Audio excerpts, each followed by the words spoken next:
allez-y en même temps, il n'y a pas de problème. Allô, mon bel Olivier. Allô? Comment ça va? Ça va bien et on va commencer avec un segment santé, justement.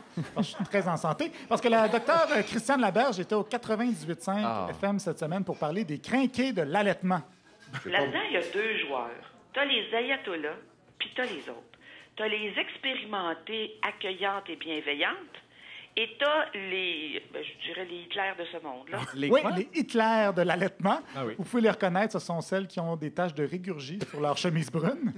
Sinon, le gros sujet cette semaine, c'est encore bien sûr l'environnement. C'est le sujet dont parlent le plus les commentateurs de l'actualité qui sont tannés qu'on parle d'environnement, bizarrement. Et Myriam Segal du FM 93 nous a parlé des repas prêts à cuisiner comme ceux de Good Food qui requièrent beaucoup trop d'emballage. Elle a noté que les compagnies qui offrent, elles, des boîtes avec moins d'emballage, ça pogne moins. Encore une contradiction des écolos, selon elle. La boîte accessible dans 3 quartiers de Montréal avec une simple consigne de 30 $ et peu populaire.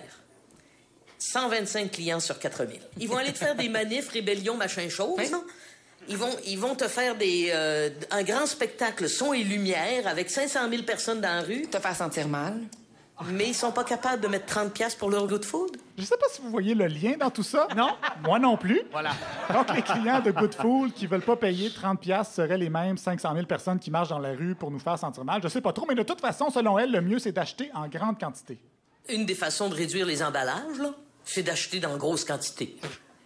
Costco fait ça. Ben, Costco, excuse-moi, c'est sur-remballé, là. Ben, t'as la c'est- grosse boîte avec la moyenne boîte, puis dans la moyenne boîte, t'as la petite boîte, puis dans la Ah, petite pas boîte, toujours. t'as les bartendes qui sont aussi emballées. Pas toujours. Mon gros pot de poignée de mayonnaise, là, tout seul, là.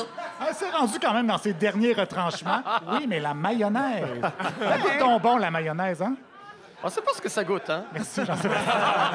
Sinon, c'est bien sûr le blocage du pont Jacques-Cartier qui a fait jaser cette semaine. J'ai fait un petit montage de la description des alpinistes du pont qu'ont fait les commentateurs de l'actualité pour vous mettre un peu dedans.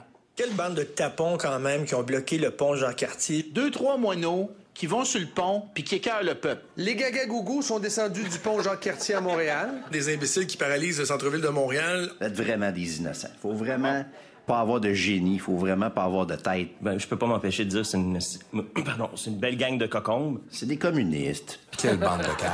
Une bande d'innocents, là, radicale. C'est une prise d'otage. Moi, j'associe ça à une forme de terrorisme. Moi, je dois dire que je suis en partie d'accord avec ces descriptions-là. Gaga, gougou, concombre et tapon, ça me semble décrire bien cette idée-là. En matière de coup d'éclat, il y a plus intelligent à faire que ça, comme produire des autocollants écœurés de payer ou aller acheter du vin en Ontario pour protester contre la SAQ.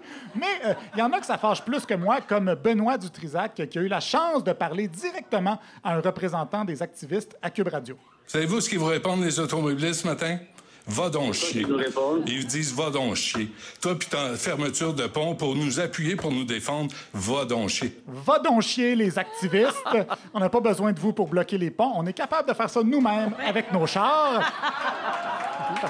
Le gros- Bravo, Olivier. Dans quel contexte? Bien envoyé. Le groupe qui a organisé ça s'appelle Rébellion Extinction et ça a fait sourciller Jean-Christophe Ouellette de Radio X parce que, tu sais, l'extinction, on n'est pas proche de ça. Le terme officiel, c'est vraiment l'extinction. Et on parle de mort, là. C'est un peu de mort subite. L'extinction. L'extinction. Oui, il n'y a jamais eu autant d'humains sur la Terre. Hein? On va pas disparaître. Regardez dehors, il y a plein d'humains, il n'y en a jamais eu autant. En même temps, c'est un peu ça le problème, peut-être la surpopulation, mais on va pas chipoter sur les détails. Il y a l'ex-ministre Jacques Brassard, lui, qui a tenu à dénoncer nos dirigeants qui punissent pas les enseignants qui sont impliqués dans ces coups d'éclat. La classe politique au Québec souffre de ce que j'appelle le momounisme. Ils sont momounes. Ah oui, oui, oui. Le momounisme, retenez ça.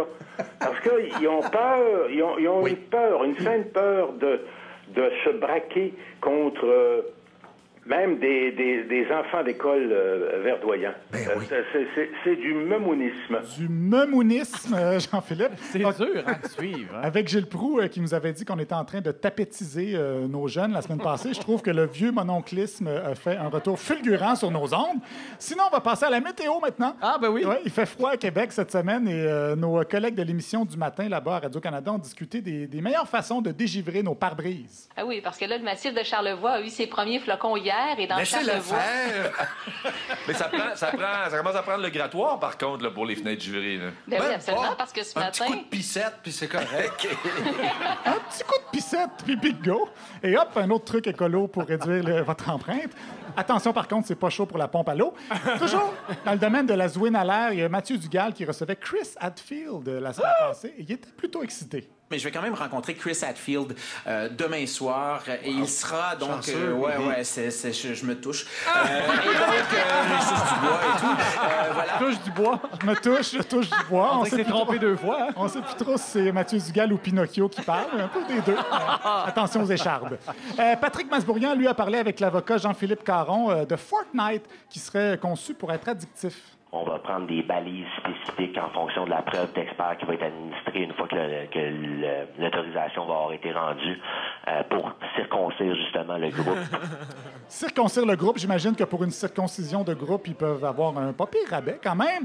Et on va finir dans la même veine, si vous voyez ce que je veux dire, avec cette belle réflexion de Jeff Fillion à Radio X qui répondait à un auditeur dont la conjointe n'était pas très douée en matière d'amour oral. Mais quand on y pense de même, c'est pas pire montrer à faire un blowjob qu'à montrer faire un tartare de bœuf. Tu sais, quand on y pense. Tu sais, quand on y pense. Dans les deux cas, on a affaire à quelque chose de cru qui est délicieux avec la moutarde, des capres et un trait de tabasco. Chacun ses goûts, Jean-Philippe. Je vous remercie, Olivier Niquette. Il est bon, hein? Oh.